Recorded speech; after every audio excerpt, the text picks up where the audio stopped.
Injection in rock mass. I have understood during my visit here this week that you have a lot of tunneling coming, and there is also concerns about how to deal with groundwater. So I will say a little bit about why do we need to control groundwater by grouting. Some examples by experience. Then there are some free benefits. If you need to grout to control the water, you will also have some other advantages. And most of what I'm talking about is experience from Hong Kong. One bad experience. The 24.5 kilometers of the first stage of a project, and then an excellent experience the last 20 kilometers. So that is the meat of the presentation.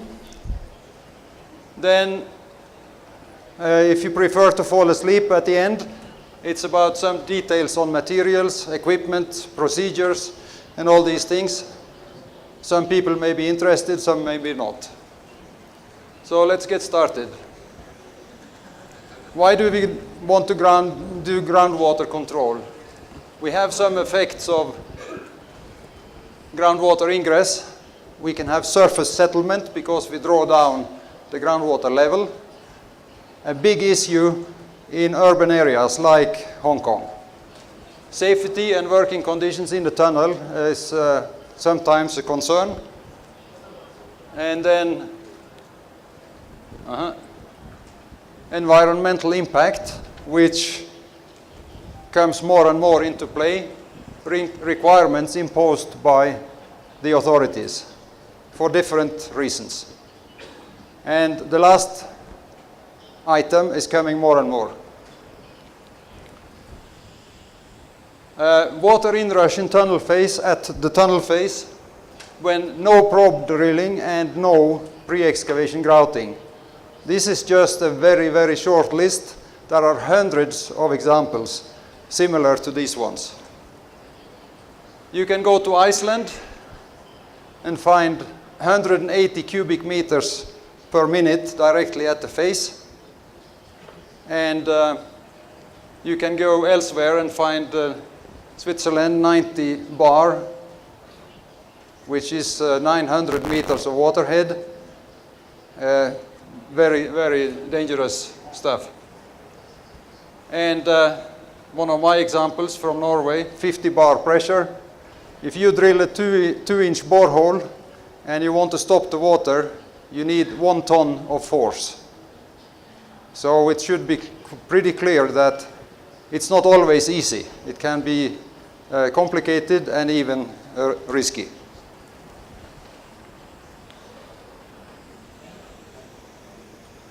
You want to avoid situations like this one.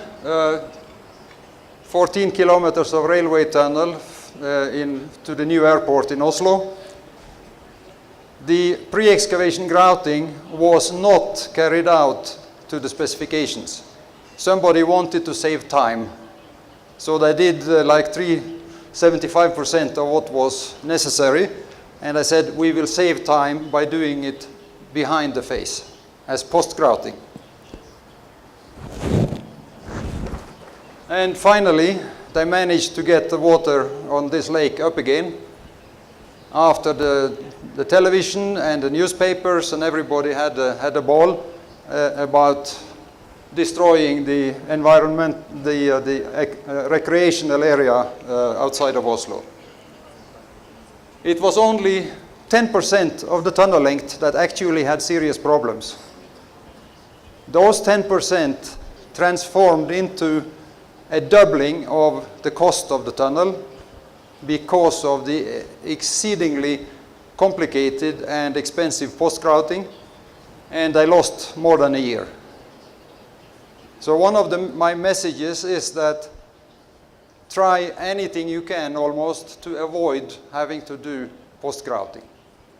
It's complicated, it takes time, and frequently it's not successful. In this case, to get back to this, they have now been pumping water for 20 years almost from the tunnel into the rock to maintain this water level.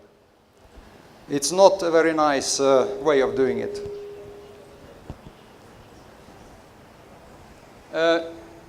In Hong Kong, the first stage, the first joint venture only made 5% of the tunnel. Then they were drowning. Ended in court, new bidding process, 3 contractors took over. And they finished the project, but with serious problems, substantial delays. We can say that the owner, the Drainage Service Department, they burnt their fingers big time on this project. So when stage 2 started, they changed absolutely everything. And that is why finally it was successful. I will come back to that.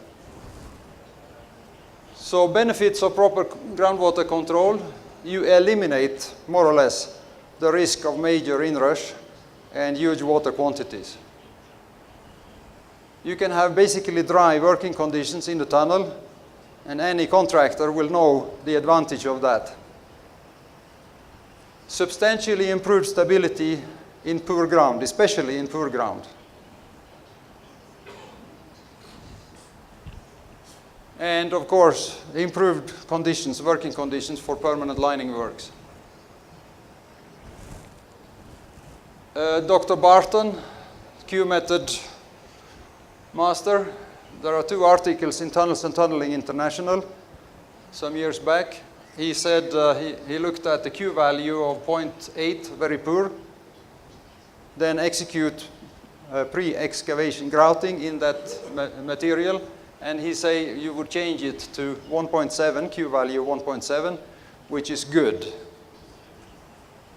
The effect on cost of rock support is that in very poor, it costs double and more. So in other words, by grouting, you cut the support cost by 50% or more. Okay, it's an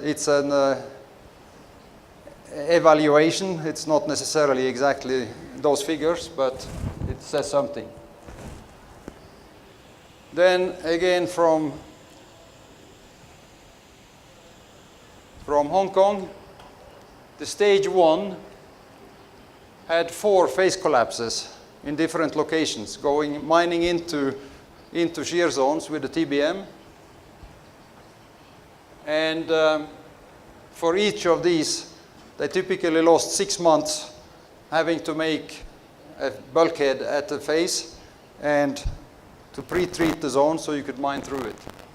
Stage 2, also 4 shear zones of extremely bad ground and 0 phase collapses. And the reason is, in my opinion at least, very clear. It's because we got the water away from that poor material. And then you can mine through it with control. So pre-excavation grouting will improve the ground conditions to some extent at least. Now, this is then the main part of the presentation, the stage 2. This color, that is the 24.5 kilometer stage 1 with TBM, with old-fashioned standard cement grouting with bentonite, low pressures, variable water cement ratios, the traditional approach. In this area, in Cheng Kwan O, they had more than a meter of surface settlement and huge problems with this. This is a built-up area, lots of high-rises and things like that. So I won't say too much more about the stage 1. Let's see, stage 2, that is the yellow line here. So this is along the coast of Hong Kong Island. And you can see here is, if anything is urban, this is. Then you have this branch that is going underneath Victoria Harbour to the treatment plant over here. The tunnel is for sewage transport.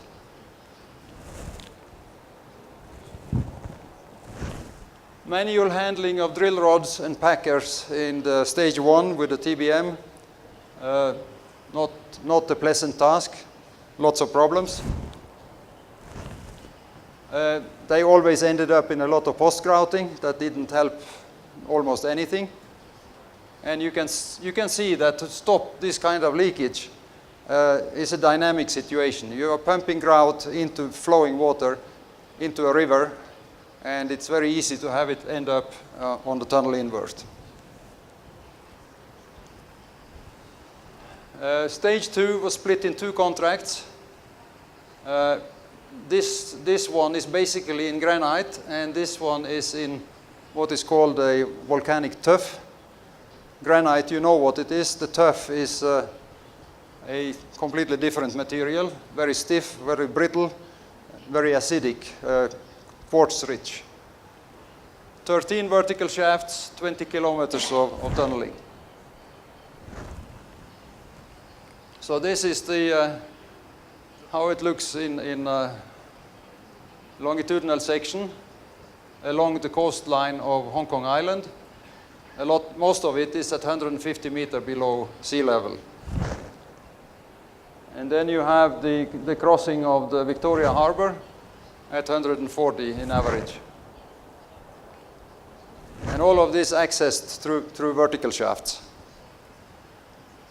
Here is one thing to be aware of. Hong Kong has not enough land space, so they are building out into the ocean and are putting buildings and things on top of that. When you then make a tunnel underneath that kind of material, it's very easy to get settlements. It's very sensitive, and it creates big problems if it happens. I really hate this thing.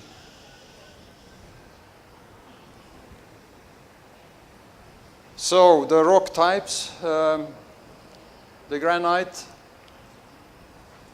is this part, 66% of the 20 kilometers, and then the volcanic tuff over here, 34%. And you can see some basic numbers regarding the 2 rock types. The ingress limits, the maximum water amount allowed into the tunnels were decided based on numerical analysis, hydrogeological information, and risk level on surface. So we have 5 liters per minute per 100 meters of tunnel. In this is actually also 600 meters at 2.5 liters. It's almost nothing. In the granite, this high bar here, 40% of the length in tunnel in granite is with the high limit, 50 liters. And that is because, of course, we had 4 kilometers crossing the harbor where there are no buildings on top. I dive straight into some results to illustrate what can be achieved. Here is a lot of information. This is for the granite. This is for the tough material. This is the ingress limit in average, weighted against length of tunnel. And this is the actual ingress after excavation, measured in the tunnel after holing through. So the actual result here is in the granite is just 1/5 of what was allowed in average. In the tuff, it is only half. It's still well within what it should be, but the tuff is much more difficult to work with. 94% of the tunnel length within limits, within the local limits anywhere. And 6% of them then failed. But fortunately, these 6% did not spin off any damage, any problems, not even post-grouting, because they had piezometers, settlement markers, and all sorts of instrumentation along the whole tunnel length.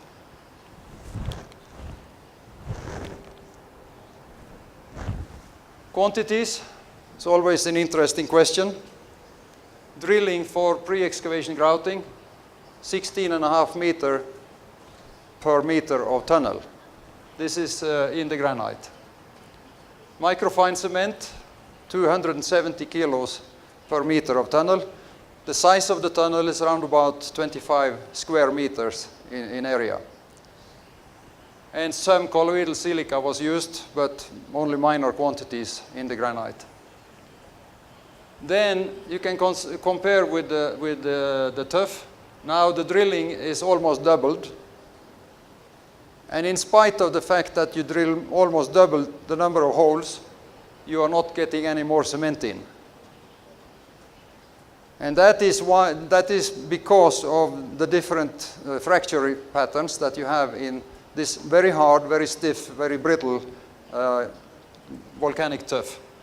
So you have millions of random joints, and they are very small. They generate some water or sometimes a lot of water, but it's hard to get enough cement in. So after doubling the number of holes and squeezing as much as you can to get cement in, there was still leakages. And that is where the colloidal silica was the tool to solve the problem. So that is not something you would generally need, but when it's needed, it's an absolute fantastic material. I think also now you have seen the averages. Let's look at extremes. We have a wet area, a very wet area over here, 413 meters. We measured the water in boreholes, the 2-inch boreholes, probe holes and first stage grout holes before any grouting. And if we add it up for those 400 meters, it's 9,200 liters per minute per 100 meters. So in other words, 40 cubic meters per minute in total for this length, only through boreholes. If we had mined into this without pre-excavation grouting, they would have lost the tunnel, they would have filled the shafts to surface, no doubt. And you can see, measuring after excavation, we have practically cut the inflow by 100%. The quantity of cement, microfine cement again, it goes of course up by almost 6 times, 1,550 kilos per meter. In my opinion, you can cry because it costs a lot of money to do this, but I think it's worthwhile to save the tunnel. Then, very close to this area, we had a 1.5 meter section here where they should have had a quarry to take out stones for the graveyard and for countertops for polished, nice granite. There was no cracks, no joints, no water. And the distance here is just about a kilometer. So of course here 50 liters per minute, not 50 kilos per meter of tunnel is not a lot of grout. It's what you need to fill the boreholes. Just a picture. A single borehole could give as much as 4 cubic meters in a minute. So it's a hell of a lot of water to deal with. Also, another picture just showing what is jetting out of the borehole. Here you can see the other advantage of having a drill jumbo and not a TBM in the tunnel. You use the equipment here to push the packer into the borehole, and it's a totally different approach than what you saw in the beginning, doing everything manual. Here is what we were dealing with, 10 centimeters of open space filled with water. Now afterwards filled with microfine cement, completely sealed off.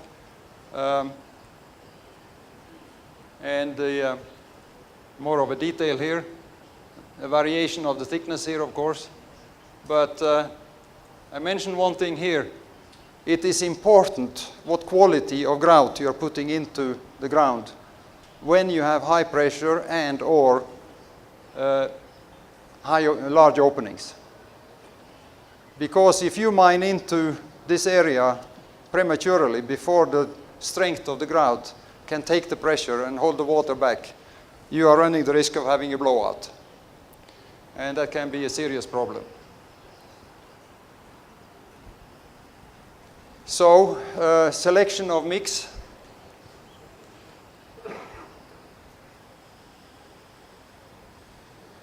It's obvious that you have to have a suitable grout to achieve what you're after.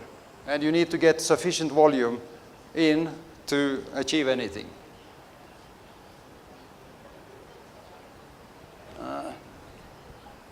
So, to be very short, what we're after is a stable grout, a non-bleed grout with a low viscosity, which you achieve with admixture.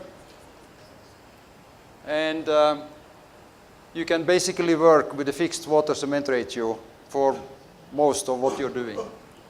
Simplifies work quite a bit. And you use stop on pressure, or you stop on quantity if you don't reach that pressure.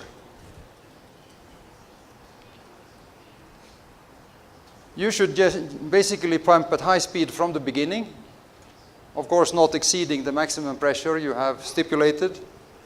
Then you are working fast, you're getting the material you need to place in a short time. And because you start out with high pressure, you will also get some penetration on medium size and smaller cracks and joints. So conclusion is time saved.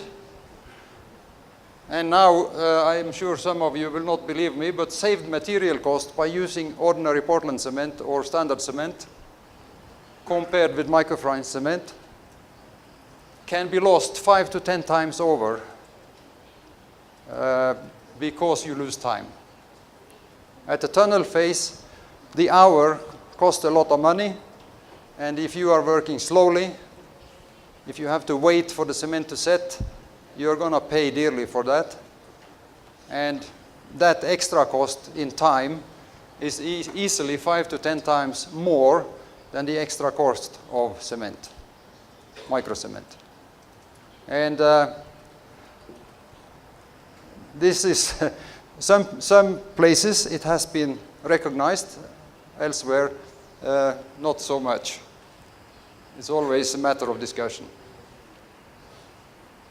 So let's look at a little quick example. If we just take 1,000 meters of tunnel, one station of grouting every 20 meters, it means 50 stations on a kilometer.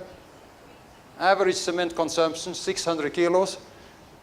I have more than doubled it from the Hong Kong experience because you are making a lot of road tunnels and they have larger cross section. So it can be more, it can be less. Case 1, ordinary Portland cement. Notice that I'm saying 1 grouting round per station. You normally don't get away with 1 grouting round, but it depends on your requirement.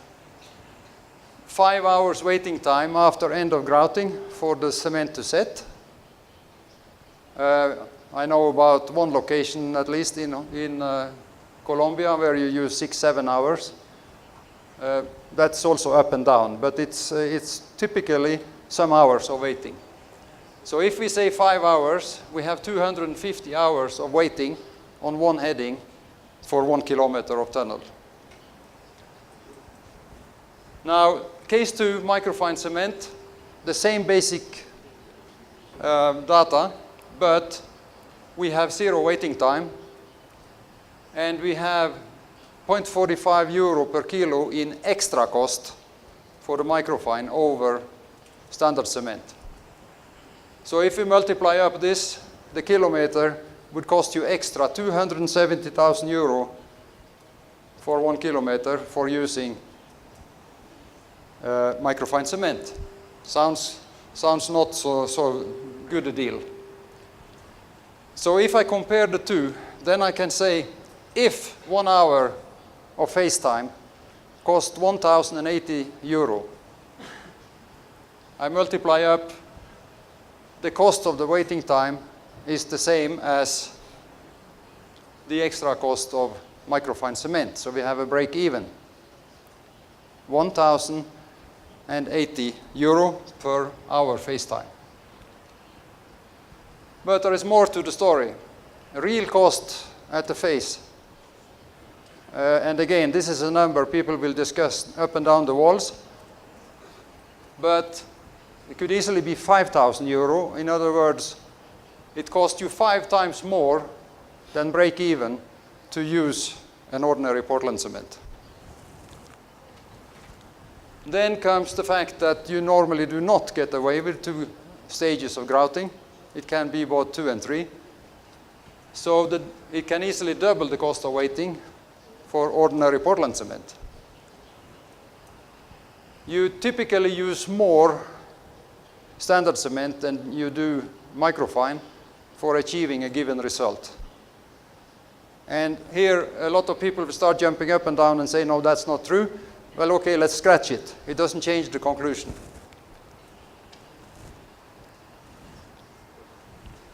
You have to drill more holes if you use ordinary Portland cement to get the necessary quantities into the ground. It has poorer penetration. I think anybody can agree with that. So extra holes need more time, and you also need to backfill those holes, which again is extra material. It's one of the reasons why you use more. And the results finally tend to be poorer, even if you target the same result. And if you end up having to do post-grouting, as I mentioned, is basically a no-go if you can avoid it.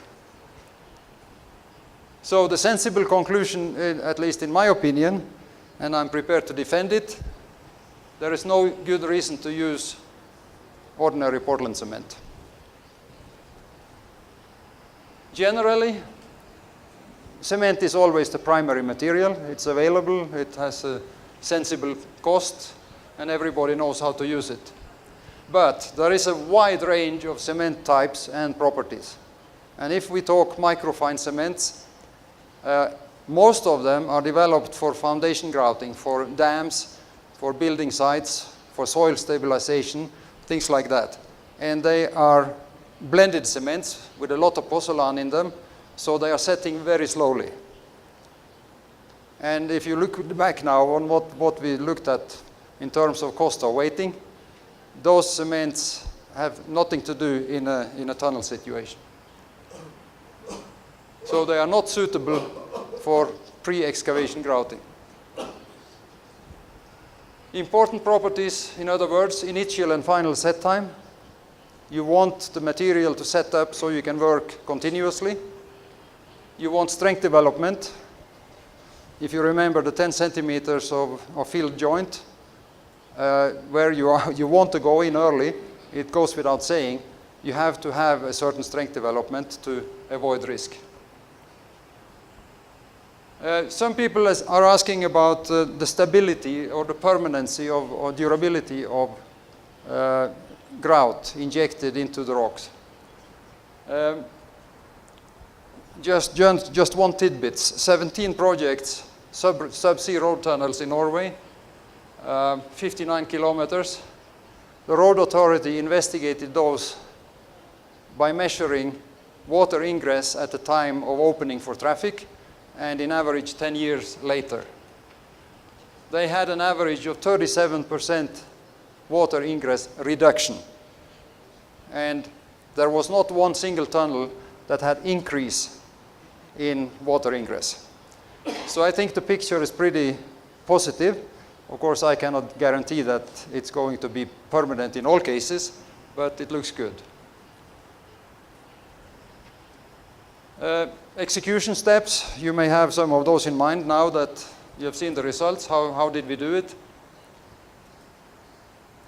You start with probing ahead. Without probe holes, you don't know what you have in front of you, so those are necessary. You measure the water inflow, and you have criteria set up in advance. Over a certain limit of water, it initiates grouting. If it's less, you go ahead and drill and blast.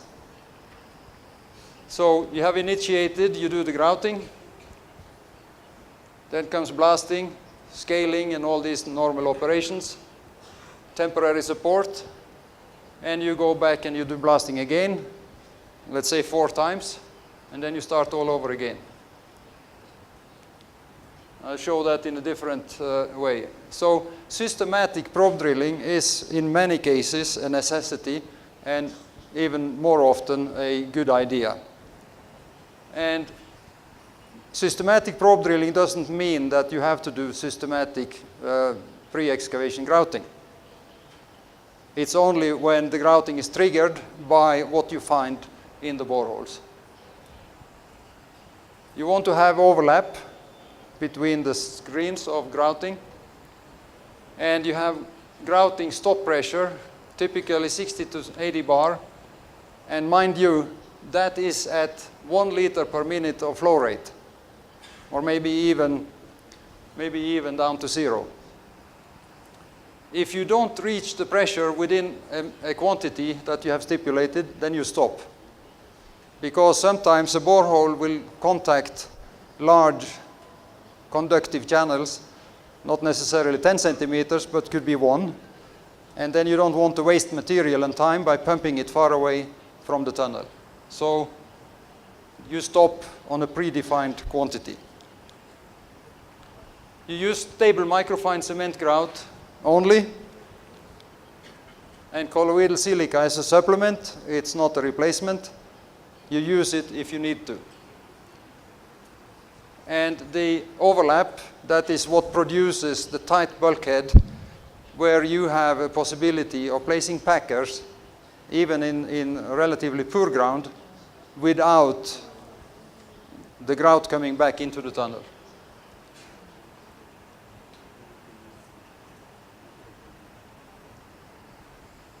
So grout holes can be, depending on the project, of different lengths.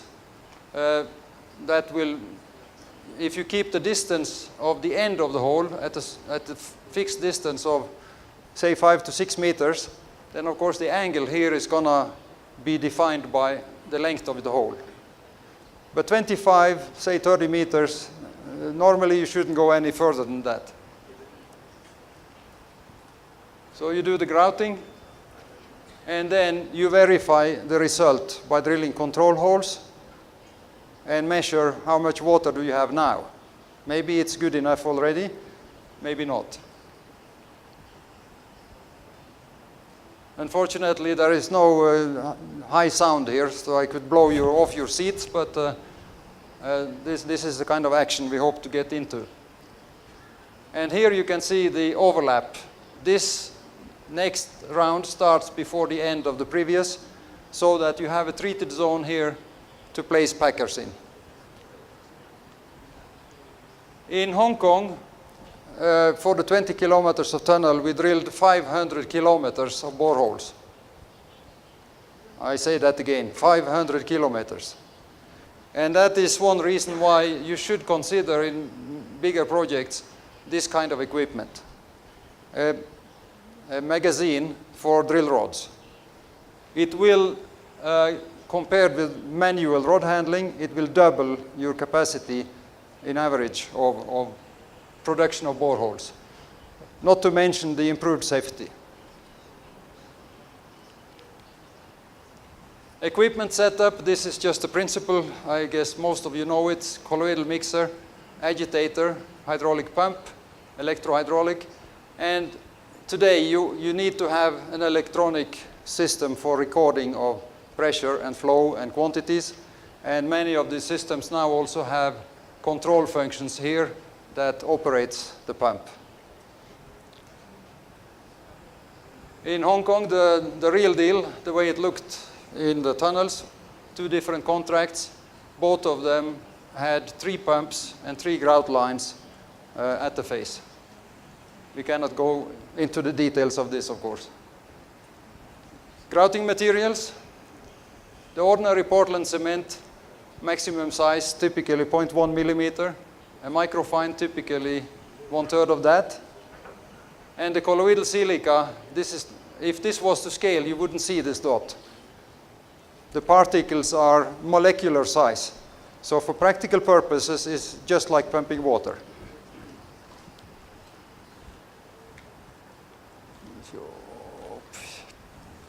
So it comes in, you can have in big bags or the smaller bags, and the colloidal silica is a liquid, comes in drums.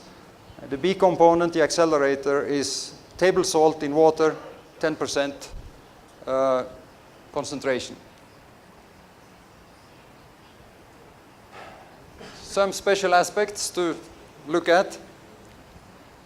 In a road tunnel size tunnel, you would like to have a working platform, a basket. You need to be able to get up here and put in packers and move the grouting hose and things like that. And because if you use high pressure, you also need to secure those packers against blowout. Otherwise, you could hurt people. So, but that's simply done with a chain or a wire. And what is typically used today is disposable packers designed for 100 bar pressure. This part stays in the hole. As soon as you're finished pumping on the hole, you take out the pipe and you flush it, clean it immediately. And here is a non-return valve. So the pressure stays. You don't need to have the packer sitting there waiting for any grout to set up. Accelerator added to the cement grout at the packer is a fantastic help in different types of situations and should also be considered. You would then feed the accelerator in here, it goes into the packer and into the hole. If it is to stop cement from just running back through your heading, through your tunnel face, then this works excellently with proper micro cements. With standard cement or slow micro cements, it doesn't work at all. So then you have to do it maybe with polyurethane, which is expensive and complicated.